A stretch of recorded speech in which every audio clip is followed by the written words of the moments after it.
बाबू को गोली मारी, मुझ पे गोली तान दी, गोली चला दी घर में हमारे, रिवॉल्वर मेरे ऊपर तान दी। लगातार उन्होंने ट्रिगर 2 बार दबाया, लेकिन ट्रिगर लोडेड ही नहीं हुई। बात ये हुई थी कि 7:45 के आसपास वो सडनली चाचू आए, वो मेरे पापा का रास्ता रोके। उसके बाद मेरे पापा को लगातार 3 गोलियां मारी।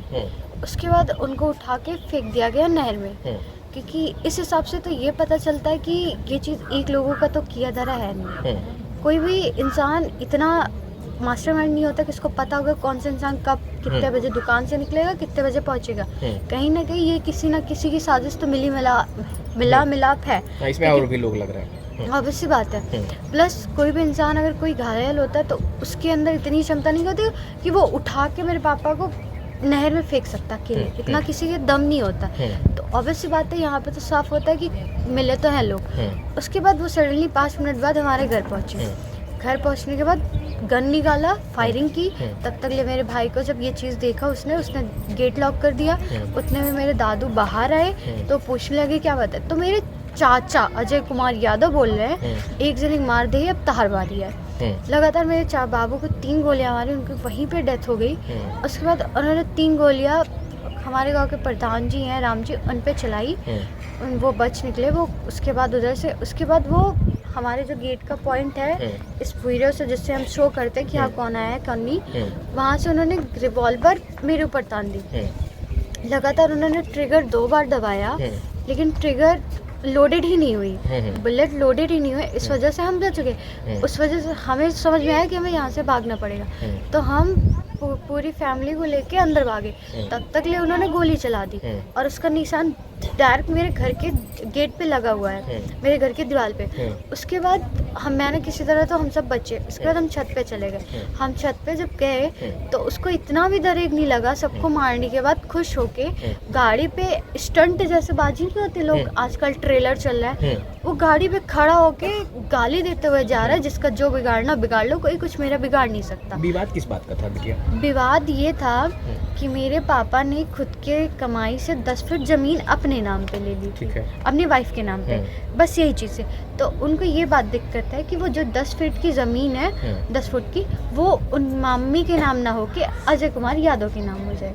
कोई भी इंसान ये नहीं चाहेगा अपने जीवन भर की राशि किसी और पर लौटा देगा।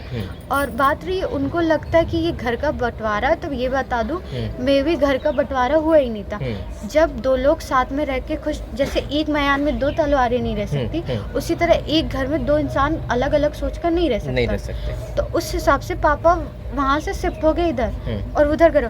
और मेरे पापा ने 3 घर बनवाए। 3 घर में से उन्होंने अपने घर पे अपने नाम पे कोई घर नहीं बनवाया। ये सारी चीज़ें उन्होंने अपने भाइयों में बांट रखा है। वो हमेशा ये बोलते हैं कि जब मेरे बच्चे पढ़ लिख लेंगे तो मैं खुद के लिए अपना घर तब बनाऊंगा। इससे पहले 10 साल की बात है, 10 साल में मेरे सारे बच्चे काबिल हो जाएंगे। मेरे पापा ये सोच रखते थे, लेकिन आज जो हुआ उसके बाद से तो कुछ समझ ही नहीं आ रहा है कि भगवान नाम की चीज़ भी होती है या कलम की ताकत नाम की चीज़ होती है। जो गोली मारने वाला आया था, यानी जो आपके चाचा थे, उनकी पत्नी का भी इसमें कुछ अहम रोल बताया जा रहा है? जी हाँ, वो भी है। देखिए, कोई भी इंसान इतना बेवकूफ़ नहीं होता कि कोई भी आए बोले तो वो चीज़ें हो जाती है। जहर धीरे धीरे डालते हैं, एकाएक जहर डालोगे तो वो 2 मिनट बाद शांत हो जाता है। तो ये चीज़ 1.5 साल पहले से ही साजिश चलती जा रही है। जब 10th क्लास में पास आउट हुई थी उसके बाद ही पापा ने ज़मीन लेने की सोची थी। तो उस पर वो विवाद करे कि वो ज़मीन फिर वो खो गई, वो ज़मीन ही नहीं ले पाया, कोई नहीं ले पाया। उसके बाद वो दिल्ली चले गए। दिल्ली के बाद जब सब कुछ माहौल शांत हुआ, पापा को पता चला, पापा अपने नाम मम्मी के नाम पे ज़मीन ले ली। उन्होंने उनको बताना ज़रूरी नहीं समझा, क्योंकि ये पर्सनल मैटर है, कौन सा फैमिली मैटर है जो सबको डिस्क्रिप्शन दिया जाए। उसके बाद से उनकी वाइफ ने धीरे धीरे उनको बढ़ाना चढ़ाना किया, ये सब किया गया, तुम्हें नहीं बताया गया, तुम्हें ज़मीन नहीं दी गई, फलाना ढिमकाना।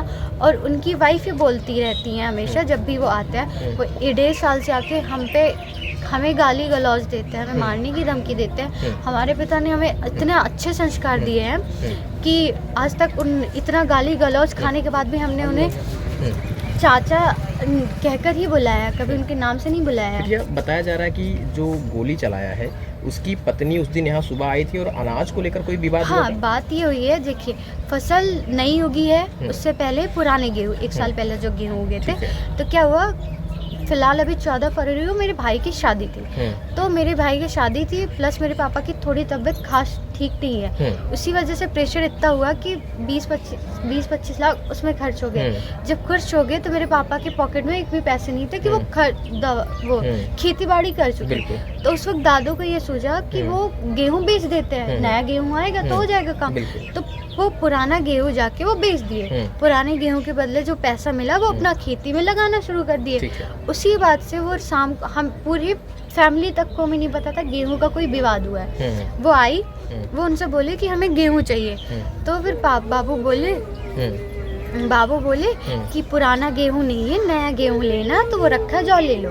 इस बात से वो यहाँ से चली गई, यहाँ से गई, घर पे क्या बात हुई उन दोनों की, क्या बहस हुई, क्या उन्होंने भड़काया, कुछ नहीं। उसी के आधे घंटे बाद उनका पति वहाँ से निकला बुलेट लेके। ऑब्वियस से बात है, इससे पहले तो वो घर पे ही था। कहाँ रहता है ये पीछे घर है। अच्छा, यहीं से पुश्तैनी जमीन है उसको दे रहा है। अच्छा, पुश्तैनी जमीन पर वो रहता है। हाँ, पुश्तैनी जमीन पे वो रहता है। वहाँ से उस घर से हमने एक सामान तक नहीं लेके आके यहाँ पे शिफ्ट हुआ है। हम कोई भी कमाई किसी की नहीं खाते हैं, हम अपने पापा की कमाई की खाते हैं। दूसरी बात, ये चीज़ यहाँ से नहीं चलती, ये पिछले 9 साल से चलती है। देखिए, मैं एक पॉलिटिक्स स्टूडेंट हूँ, तो मुझे पता है पॉलिटिक्स इतनी अच्छी नहीं है। पापा ने हमेशा कहा कि पॉलिटिक्स में कभी आना मत। पॉलिटिक्स चूहे बिल्ली का खेल तो है नहीं कि कोई भी आएगा खेल के चला जाएगा। उनको लगता है कि पॉलिटिक्स इतनी आसान है, ये पॉलिटिक्स की ही वजह से बना रखे हैं ये पूरा घर। बल्कि उनको ये नहीं पता जब 6 लाइन में ज़मीन गई तब इस वजह से ये घर खड़ा हुआ है। जब पैसे मिले 6 लाइन में उस वजह से ये घर खड़ा हुआ है, इसलिए खड़ा है। ये मेरे पापा तो क्या बीच में भी आकर के लड़ाई झगड़ा ये लोग किया करते थे, कभी आपके दादा से, कभी पिताजी से, बीच में कभी इस तरह की घटनाएं कभी हुई है? बहुत बार हुई है। वो 17 फरवरी के आसपास 2024 में घर आए। वो सडनली पापा को जब पता चले, पापा उस दिन घर नहीं, वो हमारे घर, वो यहाँ पे रहते थे, हम यहाँ पे रहते। वो सडनली आए, हमारा रूम चूज किया, रूम को लॉक किया, अंदर से दारू पीना शुरू किया, लगातार गाली गलौज शुरू हुआ। उसके बाद से पूरे साल तक वो गाली गलौज किए। एक बार पे वो रोड पे रोक के हॉरिजॉन्टल बेसिस पे मेरे पापा की गाड़ी रोक दी और एक पॉइंट ऑफ व्यू बताया, गन की तरह जैसे होता है, पॉइंट करते हुए ये नोटेड बताया कि तुम्हारी डेथ निश्चित है मुझसे। वो हमेशा डर के। फिर उसके बाद बात आती है 8 दिसंबर 2024 की। 2024 में क्या हुआ कि पापा के बगल जो ज़मीन है 10 फुट की, उसके बगल गोली की ज़मीन है। तो क्या हुआ, वो चाहते थे बेचना अजय को। तो अजय ने बोला कि अजय को लगा कि गोली नहीं बेचना चाहता, इसलिए कि पापा ने भड़का है। तो मेरे पापा का रास्ता फिर से रोका। फिर से रोकने के बाद पापा को जब ये पूछा गया, पापा गुस्सा हो गए। तो पापा ने बोला तुम मिलो मुझे गोली के द्वार पर, मैं वहीं आ रहा हूँ, फिर बताता हूँ। फिर पापा वहाँ पे मिले, फिर बहुत बहस हुई, सब पता चला। तब लड़ाई झगड़ा चलता रहता था बीच में। हाँ, बहस ही होती थी। और वो हमें पापा को मेरे पूरे खानदान को मारने की धमकी देते थे, हमारी पूरी फैमिली को, कि हम तुम्हें जान से मार देंगे, हम किसी को छोड़ेंगे नहीं। उसके बाद उस दिन तो मामला सॉर्ट आउट हुआ। जनवरी में कुछ नहीं हुआ, फरवरी में कुछ नहीं हुआ, मार्च में, अप्रैल 13 अप्रैल 12 अप्रैल तक कुछ नहीं हुआ था, सब नॉर्मल था, सब कुछ था। लेकिन सडनली 13-14 अप्रैल को ये क्या हुआ, और ये चीज़ एकाएक नहीं, ये चीज़ फुल प्रूफ प्लानिंग के साथ हुई है। क्योंकि ऐसी आशंका थी कि इस बीच में आकर के इस तरीके की घटना, इस तरीके की वारदात को अंजाम दे सकता है, ऐसी आशंका थी क्या? ऐसे को हमें कभी सोचा ही नहीं था कि ये चीज़ होगा। हमारे पापा इतना काबिल है कि वो चीज़, आप बताइए, सडनली अगर आपके ऊपर गोली चलाएगा कोई और आप तैयार नहीं होंगे तो आपको क्या लगेगा? पापा क्या कर रहे थे उस समय घर पे? पापा घर पे थे ही नहीं, पापा दुकान से लौट रहे थे और उनको उसी पुल पे रोक लिया गया। वहीं पर गोली लगा दी? वहीं पे गोली मारी गई। उसके बाद उनको उठा के नहर में फेंक दिया गया। उसके बाद वो डायरेक्टली यहाँ पे आए, बाबू को गोली मारी, मुझ पे गोली तान दी, गोली चला दी घर में हमारे। उसके बाद गाली देते हुए यहाँ से चलते हुए मेरे भाई को भी धमकी देते हुए निकल गया यहाँ से। उसके बाद से फरार, उसको पता नहीं। परिवार क्या चाहता है, आप लोग क्या चाहते हैं? तो मैडम अंतिम सवाल करें, मुझे बस इतना चाहिए, मीडिया एक सोर्स होती है, अगर हो सके तो प्लीज़ आपको वो शख्स कहीं भी दिखे तो प्लीज़ कांटेक्ट करो अपने नियर के पुलिस स्टेशन को, क्योंकि क्या बीत रही है हम पे वो हम जानते हैं, वो जनता नहीं समझेगी। 2-3 की बात गिरफ्तारी चाहते हैं आप लोग? जी। उसकी वाइफ की गिरफ्तारी चाहते हैं आप लोग? मुझे उस शख्स की चाहिए ना जिसने ये किया है और जिसने मिलके करवाया है, क्योंकि अकेले कोई भी चीज़ नहीं होती है, ये चीज़ बिना वजह की भी होती है। ठीक से।